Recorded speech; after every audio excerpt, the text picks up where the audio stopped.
السلام علیکم جی، آپ دیکھ رہے ہیں آزاد سیاست. میں ہوں عریج فاطمہ. ایک بڑی اہم ڈیولپمنٹ ہوئی اور وہ ڈیولپمنٹ یہ تھی کہ سابق جو لیفٹیننٹ جنرل ہے فیض حمید صاحب، ان کو 14 سال کی قید بامشقت کی سزا جو ہے وہ سنا دی گئی ہے. اس تمام تر کے بعد کہا یہ جا رہا ہے کہ بہت سارے اور لوگوں کے حوالے سے بھی اس طرح کی سزائیں جو ہیں وہ ایکسپیکٹ کی جا رہی ہیں، اور یہ فیصلہ بھی کوئی ایسا نہیں ہے کہ یہ ایکسپیکٹ نہ کیا جا رہا ہو. اس طرح کی سزا اور اس طرح کا فیصلہ بھی کہا جا رہا تھا کہ آئے گا، اور وہ ہم نے دیکھا کہ آ بھی گیا.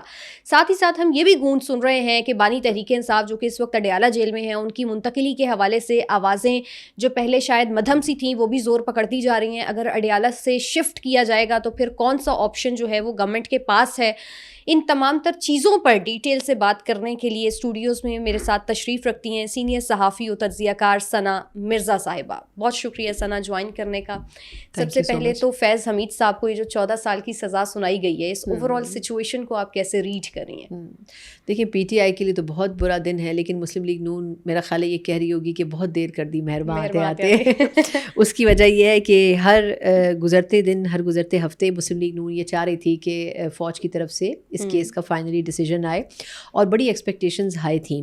دوسری چیز یہ ہے کہ اچھی بات یہ ہوئی اس میں کہ ہم نے وہ ایک ٹرانسپیرنسی کا عمل اس پورے فیز میں دیکھا ہے. اس میں کئی مرتبہ سوالات بھی ہوئے مختلف پریس کانفرنسز میں D G I S P R سے، اور انہوں نے ہر مرتبہ یہ جواب دیا کہ دیکھیں جو آئین اور قانون کہتا ہے، جو ہمارے کورٹس جس طریقے سے پروسیڈ کر رہے ہیں، جہاں آرمی کے اپنے کورٹس میں یہ سب ہو رہا تھا، تو وہ اس میں اکارڈنگ ٹو لا ہوگا. اس میں 2-3 چیزیں بڑی انٹرسٹنگ ہیں. ایک بات تو یہ کہ میرا خیال ہے کہ اتنے سینئر رینک کے جو آفیسر ہیں جو D G I S I کے لیول تک رہے، کبھی ایسا میرا خیال ہے ملک کی تاریخ میں نہیں ہوا کہ ان کا کورٹ مارشل ہوا ہو. ماضی کے کتنے بھی آپ D G I S I سابقہ جو ہے ان کو اٹھا کر دیکھ لیں. پھر یہ کہ اس میں جو 14 سال قید بامشقت ہے، یہ بھی میرا خیال ہے کہ اپنے آپ میں ایک بالکل منفرد نوعیت کی اس لیے سزا ہے کہ اس سے پہلے اتنے سینئر آفیسر کو شاید اس قسم کی سزا نہیں دی گئی. تیسری چیز اس میں یہ ہوئی کہ وہ تمام ایلیگیشنز، وہ تمام الزامات، وہ تمام باتیں جو کہ ان کے اوپر عائد کی گئی تھیں، وہ تمام کی تمام پبلک کی گئی ہیں. اس میں کوئی چیز خفیہ نہیں رکھی گئی. یعنی یہ ہو کہ جی یہ انٹرنل معاملہ ہے، اس کو ہم باہر نہیں لا سکتے، ایسا کچھ نہیں ہوا. وہ جتنی ایلیگیشن 3-4 تھیں کہ انہوں نے سیاسی طور پر اپنے آپ کو استعمال کیا، سرکاری وسائل استعمال کیے، اپنے عہدے کا غلط استعمال کیا، اثر انداز ہونے کی کوشش کی، وہ تمام چیزیں ایز اٹ از انہوں نے پبلک کی ہیں کہ کیا ایلیگیشنز تھیں. اچھا، اس میں پھر ایک اور پلس پوائنٹ فیض حمید صاحب کے حوالے سے کہ ان کو اپنی پوزیشن کلیئر کرنے کا بھرپور موقع ملا. 14-15 مہینے ایک بہت بڑا ٹائم ہوتا ہے جس میں یہ ٹرائل چلا، اور اس ٹرائل میں کہا یہ جا رہا ہے کہ ان کو بھرپور موقع دیا گیا تھا کہ وہ اپنا پوائنٹ آف ویو دیں، اگر ان کے پاس ثبوت ہیں پیش کریں، اپنے آپ کو کلیئر کریں. لیکن یہ تو ایک ایونچولی ایک اینڈ رزلٹ ہے جو ہم دیکھ رہے ہیں. اس سے پہلے کہ اگر ہم فیز میں جائیں تو میرا خیال ہے میں ادب کے ساتھ اداروں کے سامنے یہ ضرور کہنا چاہوں گی کہ اداروں نے کوشش کی تھی کہ فیض حمید صاحب اپنے آپ کو اب الگ کر لیں.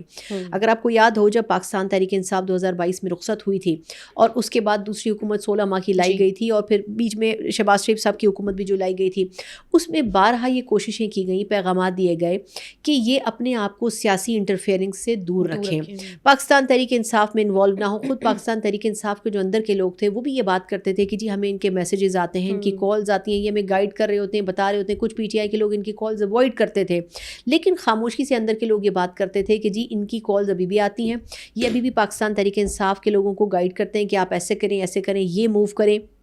اور یہ بڑا غلط تھا.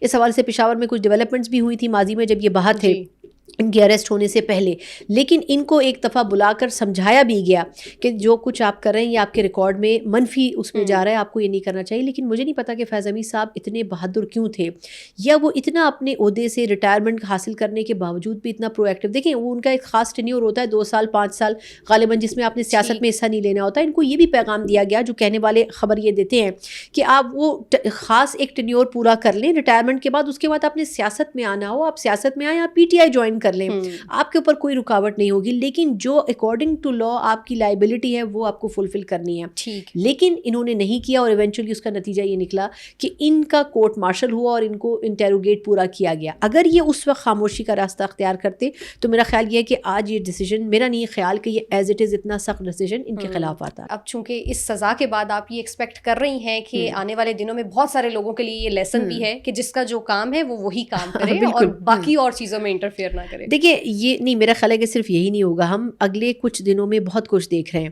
جب بھی پاکستان تحریک انصاف کے جو بانی چیئرمین ہیں ان کی سزا کے بارے میں بات ہوتی تھی تو یہ کہا جاتا تھا کہ پہلے آپ اپنے آپ کا اندر تو جو ایک عمل ہے کیتھیریسس کا وہ پورا کریں, آپ سزاؤں کا عمل ٹرانسپیرنٹ کریں, اس کے بعد آپ سیاسی رہنماؤں کو ٹارگٹ کریں, یا پھر آپ صرف سیاسی رہنماؤں کو ٹارگٹ کرتے ہیں, اپنے اندر تو احتسابی عمل آپ کا ہے نہیں. تو میرا خیال ہے کہ فوج نے ایک ایسی بہترین مثال سیٹ کی ہے جس کے بعد اب ان کے اوپر یہ سوال نہیں ہو سکتا کہ آپ اپنا خود احتسابی کا عمل جو ہے اپنے اوپر نہیں کر رہے اور آپ باقی پورے پاکستان میں احتساب کرنا چاہتے ہیں. تو شروعات انہوں نے اپنی طرف سے کی ہے, لیکن یہ سلسلہ اب نہیں رکے گا. تو یہ پورا ایک جو گروپ تھا سو کالڈ بڑے لمیٹڈ ہو, ان تمام لوگوں کا یہ انٹروگیشن کا پروسیس ہوگا, لیکن یہ سلسلہ یہاں نہیں رکے گا. اس کے بعد یہ سیاسی لیڈران تک جائے گا اور ایونچولی یہ خان صاحب تک جائے گا. کیونکہ دیکھیں فیض حمید صاحب کس کے ساتھ مل کر یہ سب کچھ کر رہے تھے, عمران خان صاحب کے ساتھ.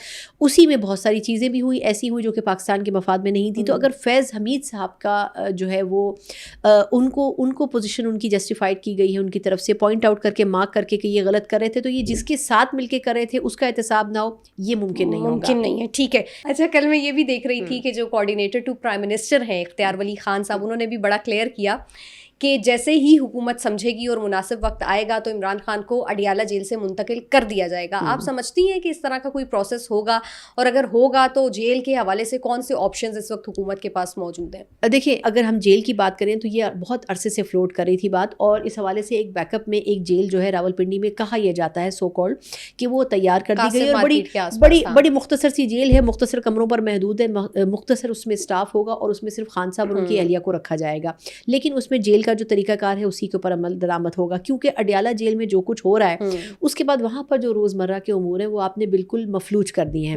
اچھا, پھر پچھلے 10-15 دنوں میں جتنے احتجاج, جتنی پروٹیسٹ ہوتے رہے, جتنے سٹ انز ہوتے رہے, اس کا نتیجہ یہ نکلا کہ اب یہ اس بات کے اوپر قائم ہے کہ اگر اب پاکستان تحریک انصاف, کیونکہ جو ابھی لاسٹ احتجاج ہوا ہے اس میں جس طرح واٹر کینن کا استعمال ہوا, اور اب یہ کہا جا رہا ہے کہ اگر دوسری مرتبہ پی ٹی آئی گی تو شاید وہ جو ایگریسو موڈ ایک طرف سے تھا یعنی کہ پی ٹی آئی کی طرف سے, اب وہ دونوں طرف سے بھی ہو سکتا ہے.